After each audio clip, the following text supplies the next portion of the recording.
Friends, good morning, have a nice day. कैसे हो आप लोग? आई होप आप लोग बढ़िया होंगे। फ्रेंड्स, इस वीडियो में हम आपको बताने वाले हैं अस्थमा यानी कि सांस फूलने की बीमारी के बारे में। क्या सांस फूलने की बीमारी को हमेशा के लिए ख़त्म किया जा सकता है? इसमें ली जाने वाली मेडिसिन्स, कितनी खुराक कैसे लेनी है, कितने दिनों तक लेनी है कि हमारे सांस से संबंधित यानी अस्थमा से संबंधित बीमारी को हमेशा के लिए ख़त्म किया जा सके। सो फ्रेंड्स, इस वीडियो के लास्ट तक बने रहें। वीडियो आपके लिए बहुत ही यूजफुल एंड हेल्पफुल होने वाली है। दम घुटना, सांस फूलना, हांफने की बीमारी अस्थमा के लिए अमृत है। यह एक दवा, इस दवा से आप अपने फेफड़े में हो रहे इन्फेक्शंस के कारण या फेफड़े में चल रही लंबी बीमारी के कारण होने वाले अस्थमा को सही कर सकते हो। आइए हम आपको सबसे पहले बताते हैं अस्थमा क्या होती है। अस्थमा एक ऐसी बीमारी है दोस्तों जिसे बहुत ही कई बार जान जाने का जोखिम बना रहता है। अस्थमा फेफड़ों से जुड़ी एक दीर्घकालीन बीमारी है। इसे दमा या ब्रोंकाइटिस भी कहा जाता है। अस्थमा होने पर वायुमार्ग में सूजन आ जाती है जिससे सांस लेने में तकलीफ होती है। अस्थमा के लक्षण जो आमतौर पर हल्के होते हैं, लेकिन कई बार यह क्या होते हैं, डेंजरस या भड़क सकते हैं, डेंजरस साबित हो सकते हैं। तो अस्थमा एक ऐसी बीमारी है जिसमें हमारी जो एयरवे है उसमें सूजन आ जाती है और इसकी जो इनहेल और एक्सहेल की जो पीरियड्स है उसमें परिवर्तन होने की वजह से सांस सही से नहीं ले पाने की चक्र को के अंतर को कहते हैं अस्थमा। तो अस्थमा एक बहुत ही खतरनाक बीमारी है दोस्तों। अस्थमा में कई बार सबकी जान भी जा चुकी है। अस्थमा क्यों होती है? अस्थमा सीओपीडी नामक प्रॉब्लम की वजह से होती है। सीओपीडी को कहते हैं क्रोनिक ऑब्स्ट्रक्टिव पल्मोनरी डिजीज़। इसमें क्या होता है कि हमारे जो एयरवे है ब्लॉक हो जाती है और सही तरीके से ऑब्स्ट्रक्शंस की वजह से हमें सांस ले नहीं पाने की बीमारी को हम कहते हैं सीओपीडी। निमोनिया के वजह से होती है अस्थमा की प्रॉब्लम। निमोनिया में क्या होता है, हमारे फेफड़ों में बलगम जमा हो जाता है, एयरवे ब्लॉक हो जाता है, तो कई बार ये हमारे सांस लेना ही बंद हो जाती है।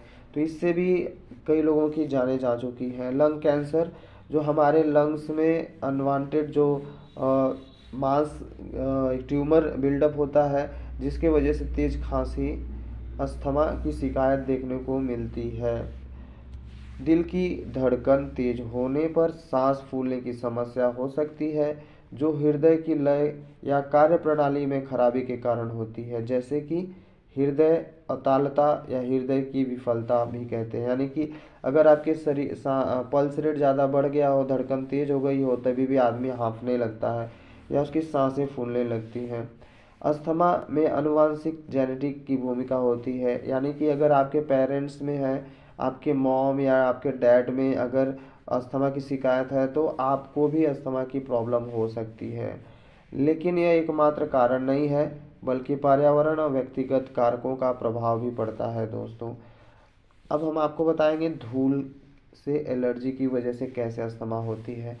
धूल से एलर्जी की वजह से सांस फूलना शॉर्टनेस ऑफ ब्रीथ कहते हैं।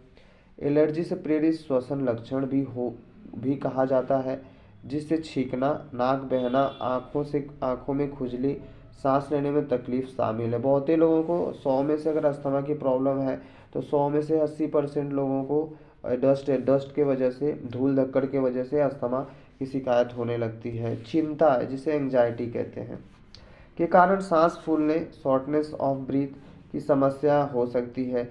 चिंता के दौरान शरीर में लड़ाई या भागो प्रतिक्रिया जो होती है, जिसे फाइट और फ्लाइट कहते हैं, रिस्पॉन्स, फाइट और फ्लाइट रिस्पॉन्स कहते हैं, ट्रिगर होती है, जिससे सांस लेने में तकलीफ और सांस फूलने का एहसास हो जाता है दोस्तों।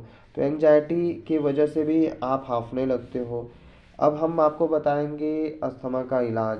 अस्थमा के इलाज में ली जाने वाली मेडिसिन्स, जिसमें है आपकी सबसे पहली मेडिसिन अंतिम कॉर्ड 30 CH पोटेंशियम में पाई जाती है। इसका इस्तेमाल कब करते हैं दोस्तों? जब सीने में बलगम या जकड़न की वजह से सांस फूल रही है, तब आप इसे 4 बूंद सुबह, 4 बूंद दोपहर, 4 बूंद शाम को ले सकते हो। तीनों टाइम 4-4 बूंद आप आधे कप पानी में मिक्स करके ले सकते हो और डायरेक्टली टंग पे ले सकते हो। सेकेंड नंबर की जो मेडिसिन है दोस्तों, वह है आपकी कार्ब कैलकेरिया कार्ब 200, अच्छे से दिखा देते हैं, कैलकेरिया कार्ब 200, जिसका इस्तेमाल कब किया जाता है?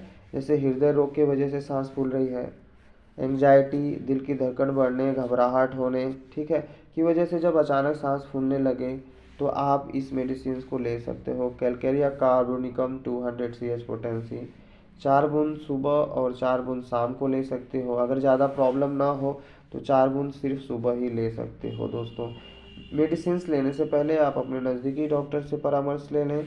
बिना निष्कर्ष के, बिना एडवाइस के आप कोई भी मेडिसिन बिल्कुल ना लें, यह आपके लिए खतरनाक, घातक या जोखिम पैदा कर सकता है।